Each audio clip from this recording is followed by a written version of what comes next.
Oi, pessoal. Meu nome é Eveline Barbosa Silva Carvalho. Eu sou professora do curso de Ciências Econômicas e atualmente ministro a disciplina de Economia Comportamental na Universidade Federal do Ceará. Então, hoje eu vou falar um pouco sobre finanças comportamentais, certo? Para a gente falar de finanças comportamentais, a gente tem que falar do marco, assim como quando a gente fala em economia comportamental, a gente fala da racionalidade que está por trás, né, como pressuposto de toda a teoria econômica que nós ministramos nos cursos de microeconomia. Aqui, para falar de finanças comportamentais, a gente fala dos modelos canônicos, certo? Que são modelos tradicionais, chamados de finanças modernas, mas que, na verdade, eles seguem algumas hipóteses, certo? Como, por exemplo, a hipótese... Esse modelo, né, o marco dele é Markowitz, de 1952. E eles seguem algumas hipóteses, por exemplo, as hipóteses de que os investidores eles têm crenças racionais, ou seja, eles são pessoas racionais, né? Assim como no caso da economia comportamental, o Markowitz foi de 1952, a gente vê só por isso que finanças é uma coisa bem mais recente. A economia, o pai da ciência econômica, não, Adam Smith, o livro Riqueza das Nações, foi de 1776, né? Então, bem anterior a isso, mas o marco, né, que veio desde essa época para nós em economia, foi da racionalidade. Aqui no caso do modelo canônico, né, de finanças, é o Markowitz de 1952, e a primeira hipótese é sobre as crenças racionais, né, que os investidores acreditam, e do lado de finanças a gente está sempre falando investidor, né? Eles acreditam que eles agem, né, ou decidem de forma racional.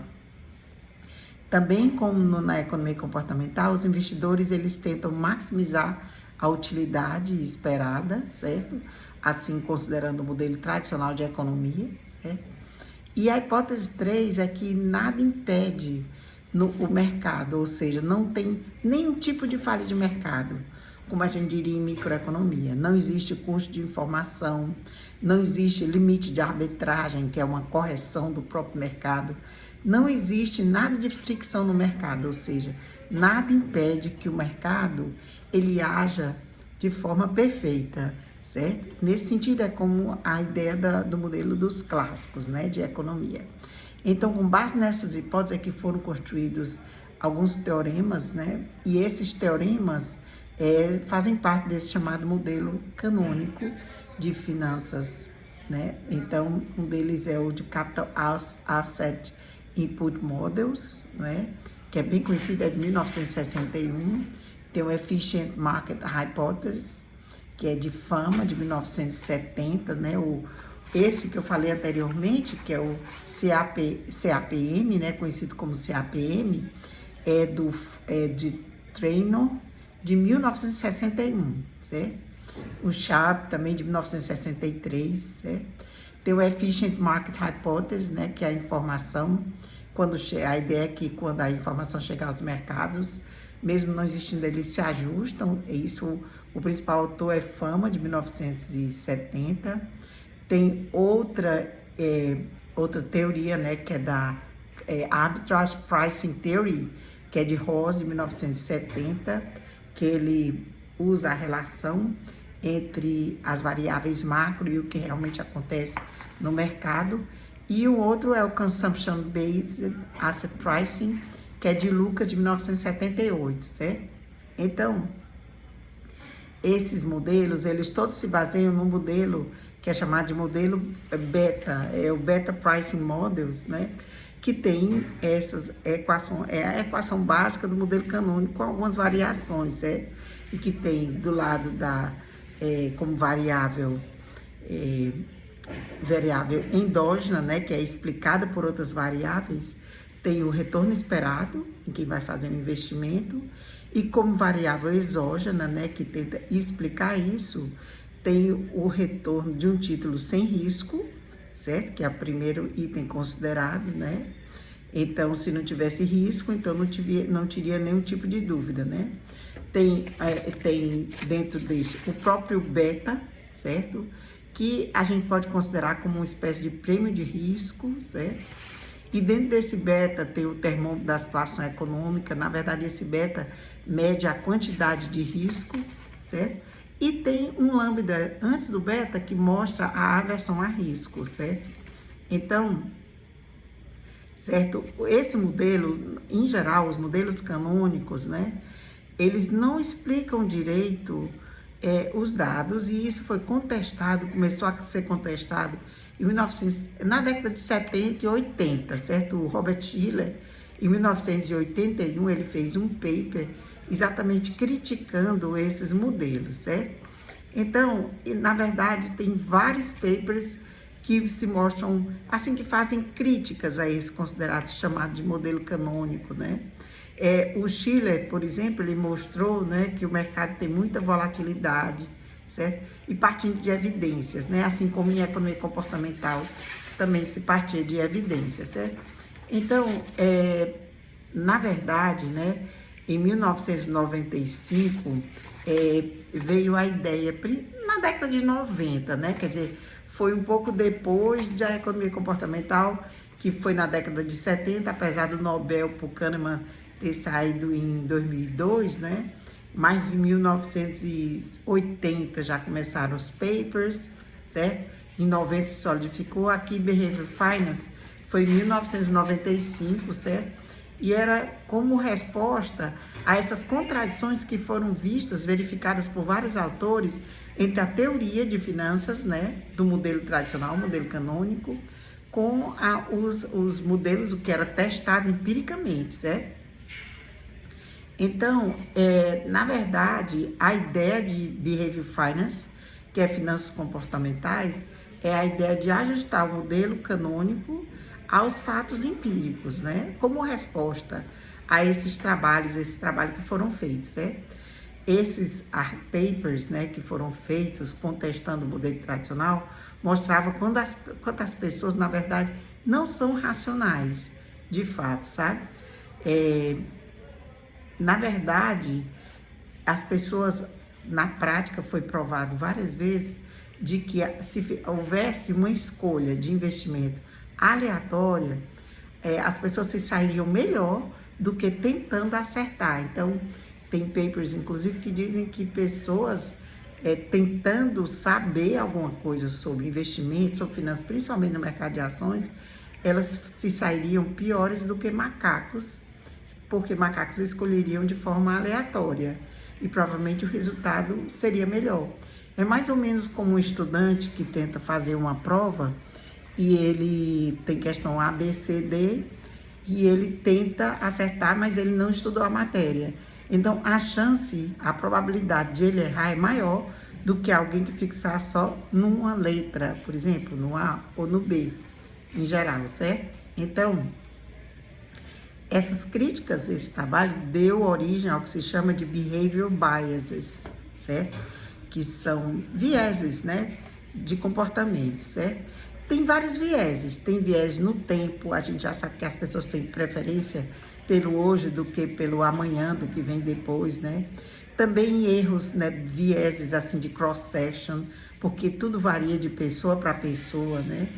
Então, a Behavioral Finance, ela estuda esses vieses de comportamento e também estuda os limites à arbitragem, que é essa ideia de se poder interferir e levar a um equilíbrio, a uma situação melhor, certo?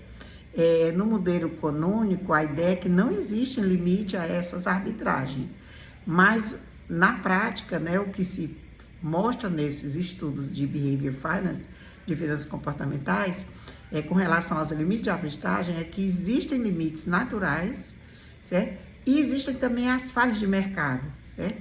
Que a gente sabe que tudo que não funciona bem o mercado, pela lei da oferta e demanda, é passível de haver algum tipo de interferência, né? Então, quando elas existem, se considera que é passível de interferência. Então, esse modelo canônico tradicional, né, que os investidores eram sempre muito racionais, né, e que não existe essa questão de limite à arbitragem, né, que sempre se chega a um equilíbrio, veio como contraponto a Behavioral Finance, né, Então, na verdade, essa é uma área que tem tudo a ver, alguns entendem como uma sub-área de economia comportamental, por isso que a gente está dando aqui, né? Mas era uma área que é muito robusta e tem autores próprios dela, certo? A Behavior Finance, né, cujo marco a gente considera 1995, né? A ideia é que os investidores individuais, na verdade, foi provado em alguns papers que mais ou menos 25% no mercado, assim, de forma agregada, as pessoas agem de forma viesada. É aquilo que eu falei antes, que a pessoa tentando acertar, tentando entender o mercado de ações, na verdade, ela erra muito, certo? Elas realmente, elas erram muito mais do que se agissem de forma aleatória, certo? É muito pior do que isso, né? E por isso se começou a estudar alguns vieses, e os principais, existem vários vieses, assim como em economia comportamental, mas existem alguns, assim, que eu considero bem interessantes, né? E eu vou listar aqui apenas 5, certo? Que são esses vieses comportamentais que foram citados em vários artigos que começaram a criticar o modelo tradicional, né? Um deles e isso foi observado não só num estudo, cada um, foi em vários estudos, e esses erros, eles se repetem, então, e para diferentes pessoas, é como se várias pessoas tivessem o mesmo comportamento. Aquela história que eu falei dos macacos, que o macaco talvez acertasse mesmo, pessoas erram e não é uma pessoa, são várias pessoas em locais e situações diferentes. Então, o primeiro viés que a gente fala é o viés da overconfidence. Esse viés de overconfidence, ele acha assim, é como se as pessoas se considerassem mais conhecedoras do que elas realmente são. Elas não têm essa noção de que elas tentando investir no mercado de ação, sem pedir opinião a ninguém, e estudando, elas acham que podem acertar, mas na maioria das vezes elas erram, não é? Como a gente já falou. Então, as pessoas têm essa overconfidence, elas têm uma super crença de que elas sabem tudo, certo? Então, eles acham que a informação que elas recebem ou que leem é muito precisa, mas muitas vezes ela é mais precisa do que de fato é, certo? E isso atrapalha muito, essa questão da overconfidence, né? Isso aí faz as pessoas a diversificarem pouco, e você sabe que a diversificação é uma das máximas que a gente aprende, né? Uma base de finanças, é que você deve diversificar o risco, e essa overconfidence, esse viés, faz com que as pessoas dispensem isso. Um outro viés de finanças comportamentais é o disposition effect, né? Nós temos um viés parecido com esse em economia comportamental, que é quando as coisas estão mais disponíveis, você pega a informação que está na frente, né? Na verdade, esse viés ele é muito intensificado ou estimulado pela overconfidence, certo? Certo? Esse disposition effect é o viés que tem mais artigos que documentam esse, né? Então, a ideia aqui é o seguinte: você compra uma ação de uma empresa, né? E se subiu o valor, aí você vende rápido para ganhar, né? Mas se desceu, a ideia é que você não vende, certo? E isso nos remete àquele gráfico do Kahneman e Tversky, no lado da perda, de que as pessoas em situação de perda, elas, em vez de tentarem sair, elas não vendem, certo? Isso faz com que o investidor também vá pior do que se ele fosse aleatoriamente agir, certo? Porque não quer dizer, por exemplo, se alguém vai bem numa situação, que ela vai continuar bem, né? Ou se ela tá pior, que ela vai melhorar, certo? Nada indica, né, que você vai melhorar se você permanecer naquela parte convexa daquela curva que foi mostrada na análise do risco, né, do Kahneman e do Tversky, certo? Naquela parte convexa, que a parte côncava é a parte da aversão a risco, certo? Quando está no ganho, né? A parte convexa é a parte que está na perda. Uma outra viés, né, de finanças é o local bias, depende da região onde a pessoa se encontra, e a familiarity, que é familiaridade, é conhecimento do setor, certo? Isso também leva a baixa diversificação, certo? Por exemplo, se é um setor que você trabalha, eu vou investir na ação desse setor porque eu conheço muito. Isso tem muito a ver também com aquele overconfidence, né? Mas é relacionado à localização e à familiaridade, pela pessoa trabalhar na área ou ter algum relacionamento na área. Tem vários papers que mostram isso. E que isso é contrário ao modelo tradicional, né? Outra coisa é a ilusão do preço nominal. Na verdade, isso também reforça aquela ideia de que se fosse aleatório seria melhor, certo? Por exemplo, a ação da empresa A está a R$4, vamos supor, né? Certo? E a ação da empresa B, ela vale R$50, certo? Qual é a ação que você acha que vai subir mais, certo? A maioria das pessoas tem a ilusão de que vai subir mais a de R$4. Talvez porque tenha na cabeça das pessoas, por exemplo, a ideia de macro, por exemplo, de que um país que está num crescimento menor, ele pode crescer, tem chance de crescer mais, o que já tem um crescimento bem elevado. O crescimento do PIB, talvez a variação do crescimento do PIB não seja tão grande. Mas em mercado de ação não se pode dizer nada sobre isso, certo? O fato de uma ter um valor de face de 4 e a outra ter de 50, não indica que a de 4 vai subir. Não dá para dizer isso, certo? Isso é um erro que vários investidores cometem. E outra, o quinto viés, que eu acho super interessante também, é o Neglect Information in Prices, né? Por exemplo, se o preço era 40 de uma determinada ação e passou para 30, as pessoas acham, né, que isso é como se fosse um desconto. E talvez leve as pessoas a comprarem, porque elas pensam assim, puxa, tá mais barato, né? Na verdade, esse preço baixo, ele diz muito mais sobre essa ação, onde ela é a sede dela, como é que tá no país onde ela é a sede. Por trás dessa baixa de preço, o investidor não deve ver como uma forma de, assim, houve um Black Friday, então baixou o preço. Não. Embora se possa passar com essa ideia na prática, isso pode significar várias coisas bem profundas que vão prejudicar no investimento. Pessoal, era isso que eu ia dizer para vocês. Espero que vocês tenham gostado. Eu falei aqui o nome de alguns autores, espero que vocês pesquisem, certo? Essa área é muito interessante, certo? E um grande abraço para todos. Tchau.